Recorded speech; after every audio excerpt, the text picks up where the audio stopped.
Karibu Tuzo Online. Kama ambavyo mjumbe mwenzangu ameongea, sasa hivi anayenyoshewa kidole ni Mangungu. Sawa, ni Mangungu, na sisi wanachama tunayo haki ya kumnyoshea kidole Mangungu, kwa sababu huyu Mangungu sisi ndio tulimpigia kura na tukamweka madarakani. Ndio maana shutuma nyingi zinamwijia yeye moja kwa moja. Lakini huyu Mangungu anapoingia kwenye bodi, yeye anakuwa kama mjumbe tu wa bodi. Sasa tumuombe mwenyekiti wetu wa bodi, anao washauri wake, anao wataalamu wa biashara. Kuna mambo mengi yanayosema, amekuwa kimya. Sasa hivi tunamuomba at least na yeye atoke aje atujibu maswali ambayo yanatutatiza. Mimi nimemaliza. Kwa Juma Limbanga ni mzee wa Simba Sports Club mwandamizi. Sisi katika Simba yetu huwa tunatokea kwa nadra sana.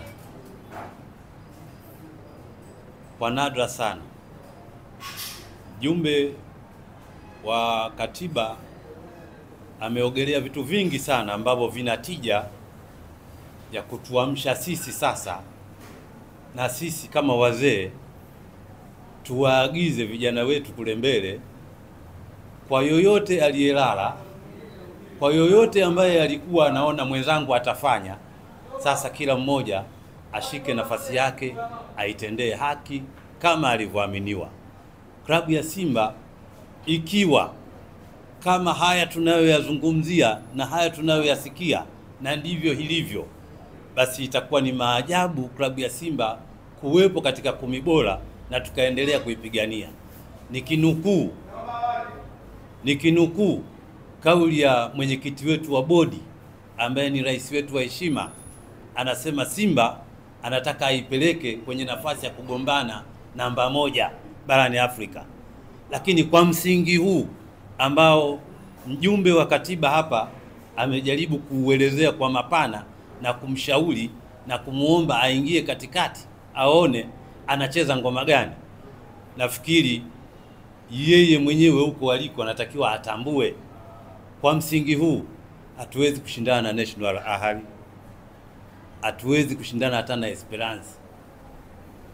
Ni vyema mapema kabisa wale washauri aliowachagua yeye kwa mujibu wa katiba, wale 20 walitakiwa waingie kati, watambue hii sintofahamu inakwisha mara moja, kwa sababu wakati huu sio rafiki tena. Huu sio wakati rafiki tena kunyosheana vidole. Huu ni wakati wa kuiandaa timu kwenda kushindana na vigogo kule barani Afrika. Lengo ndio hilo. Tunahitaji tupate ile nafasi ya kwenda kule FIFA Club. Sasa tunapataje hiyo nafasi wakati huku chini tushaanza joto?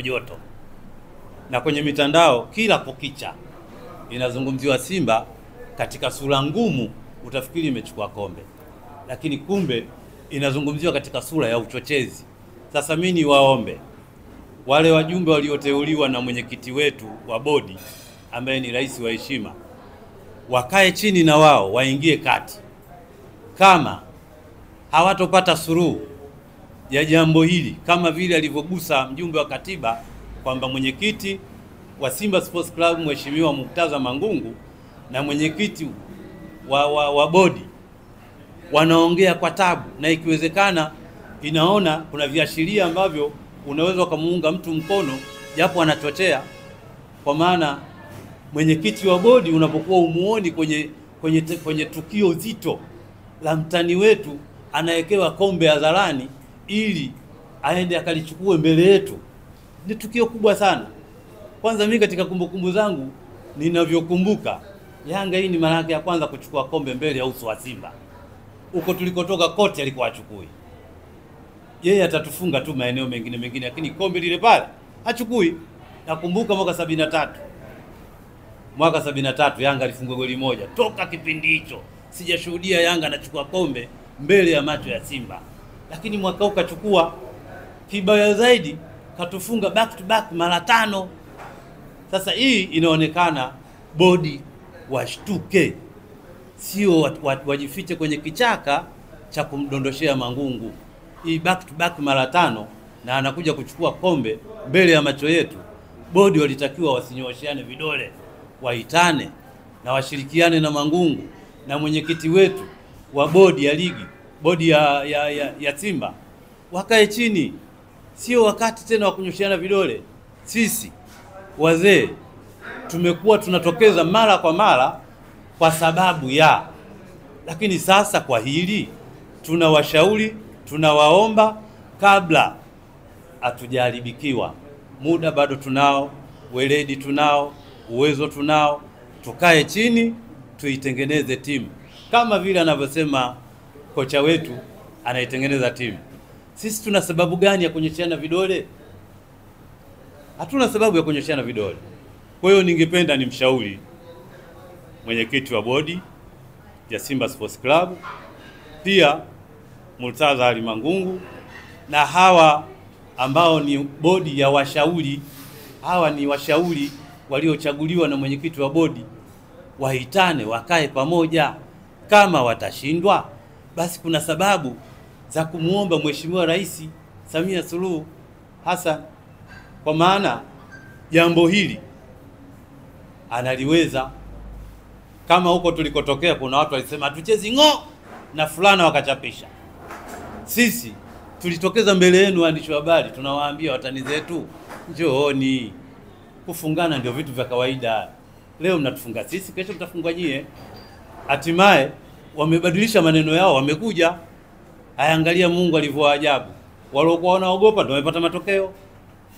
Na wao walikuwa wanaogopa, walikuwa wanajua hatujawahi kuchukua kombe mbele ya mtani wetu. Hiyo ndio ilikuwa inawatia oga.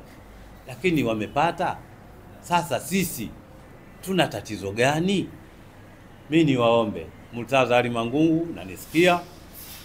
Bodi ya ligi, bodi ya Simba Sports Club, mnanisikia? Pamoja na mwenyekiti wetu na ile bodi iliyochaguliwa kwa ajili ya ushauri, naomba mkae pamoja. Kama mkishindwa kukaa pamoja, maana yake kuna kitu nyinyi mtakuwa nacho, na hii itakuwa sio slogan ya Simba nguvu moja.